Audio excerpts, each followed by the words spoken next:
Millonarios logró sacar un punto importante en su debut en Copa Libertadores frente al Flamengo de Tite. Aquí, hoy, acá en A un Toque, vamos a hacer ese post partido de lo que fue ese partido de Gamero, que dominó, pero que no le alcanzó para llevarse los 3 puntos.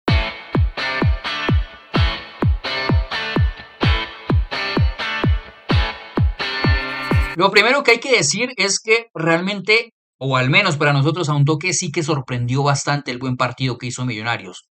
También hay que decir una cosa, en los grandes escenarios Millonarios siempre respondió. Lo hizo contra Atlético Nacional, lo hizo contra América de Cali, lo hizo también en el clásico contra Independiente Santa Fe. Es decir, que en los grandes escenarios siempre ha respondido el equipo de Gamero.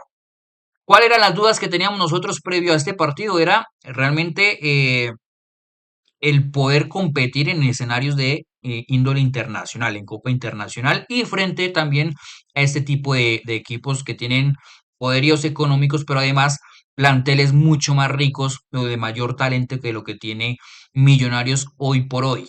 Pero realmente sorprendió el buen partido que hizo Millonarios porque fue ofensivo.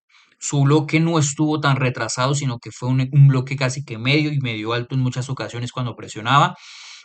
Eh, Defensivamente fue muy sólido porque primero logró desarticular el mediocampo de Flamengo y cuando Flamengo intentó, si bien al principio del partido hubo acciones en las que pudo sumar ya un gol Flamengo, la constante de todo el partido es que no lo sufrió mucho Millonarios en cuanto a fase defensiva. En cuanto a fase ofensiva, hubo matices en las que involucraron a McAllister, involucraron a Cataño y sobre todo a Devil Alfonso, que era el lateral que mejor estuvo durante todo el partido. Pero ¿qué pasa? Pecó de nuevo ante la falta de contundencia en el área rival. Y ojo que eso en Copa Libertadores sí que pesa y bastante. Sino que lo diga hoy Millonarios que si tiene una buena noche o una buena tarde sus delanteros, yo creo que se lleva los 3 puntos porque realmente Flamengo careció de ideas para poder saltarse ese planteamiento táctico que hizo Gamero y nunca encontró soluciones. Pero ahora hablemos del planteamiento de Gamero. Vámonos a la pizarra y cómo se paró Millonarios ante un equipo como Flamengo. Montero en el arco, Delvin Alfonso estuvo como lateral derecho, Moreno y Vargas como la pareja de centrales y Hernández estuvo de lateral izquierdo, la pareja del doble 5, Larry Vázquez junto a Giraldo, McAllister y Cataño estuvieron por las bandas en fase defensiva y esa doble punta entre Giordana y Leo Castro. ¿Qué es lo que hizo el planteamiento de Gamero? Bueno, nosotros mencionamos en la previa que si Millonarios se encerraba en su arco, era fatal, porque era regalarle casi que, primero, el mejor escenario para un equipo como Flamengo, y segundo, eh, darle las herramientas a un equipo que, con la calidad ofensiva que tenía, pudiera liquidar el partido en algún momento. Entonces, ¿qué hizo Gamero? En esta doble punta, casi que en muchas ocasiones se mantenía en línea o en otras ocasiones se retrasaba Jordana.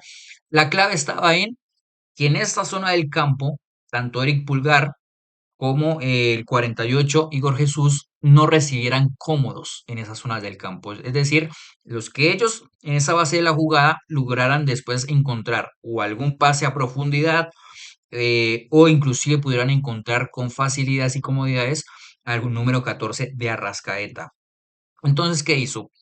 Para poder evitar precisamente que aquí existiera esa limpieza de salidas del fondo y la construcción de juego de Flamengo, o Jordana se retrasaba para cubrir el pase a Eric Pulgar y al otro doble 5, o este se alineaba con Castro, referenciando los dos centrales de Flamengo, y alguno de estos dos volantes tenía que sumarse acá a la presión, siempre, con la intención de interrumpir esa construcción desde el fondo.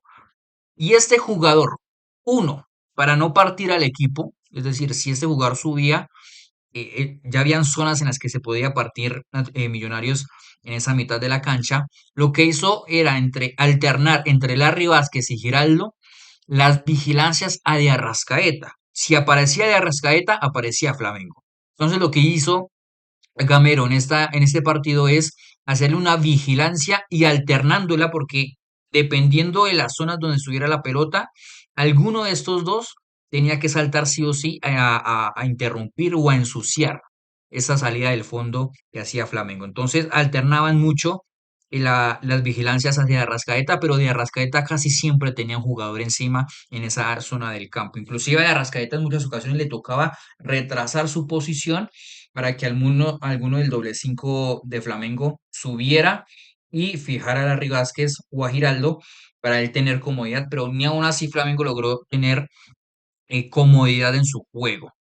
Después de eso, digamos que esta sería la fase defensiva. Ya en la fase ofensiva había mucha libertad para estos dos jugadores. Jordana y Castro eran los encargados de darle esa presencia en el arco y McAllister y Cataño se empezaban a soltar en carriles interiores. Inclusive, en muchas ocasiones vimos a McAllister y a Cataño en estas posiciones, alternando banda, pero con libertad de poder interiorizar. ¿Qué es lo particular que tienen estas dos parejas? Es que se complementan. McAllister es un jugador que ya por su veteranía tiene la capacidad de marcar ritmos de juego y también la creatividad de juego.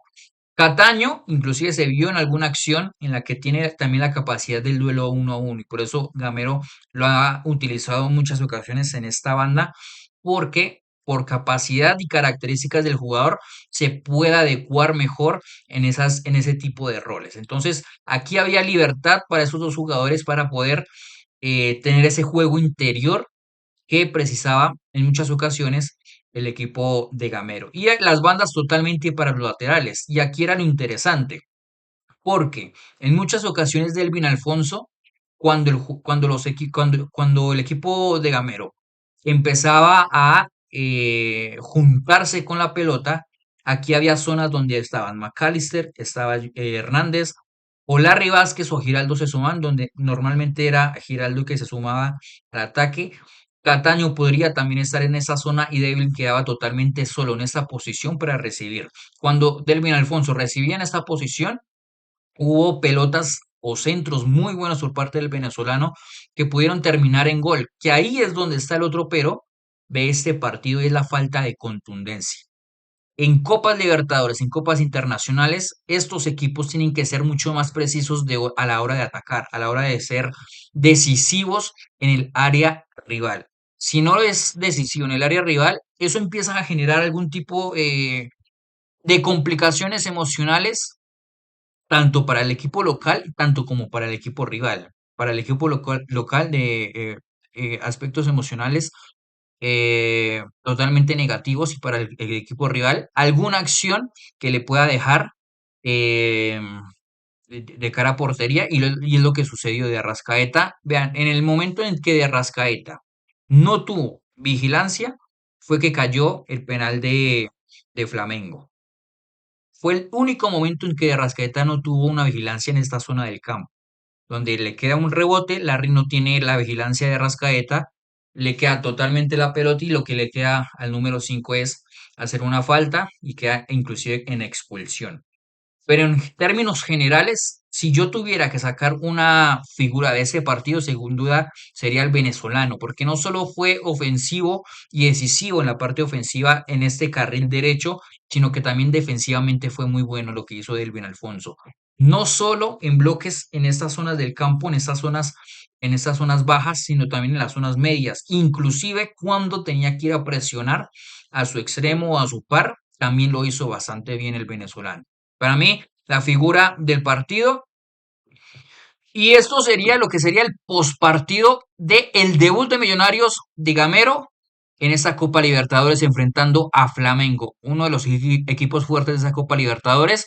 Logró dominar, logró digamos que desconectar el fútbol del rival y hacer una muy buena presentación en su primer partido de Copa Libertadores. Recuerden darle like al video, compartirlo, darle a la campanita y suscribirse a nuestro canal de YouTube. Síguenos en nuestras redes sociales como TikTok, Instagram, Facebook, en X y también acá obviamente en nuestro canal de YouTube. Nos vemos en una próxima ocasión. Chao, chao.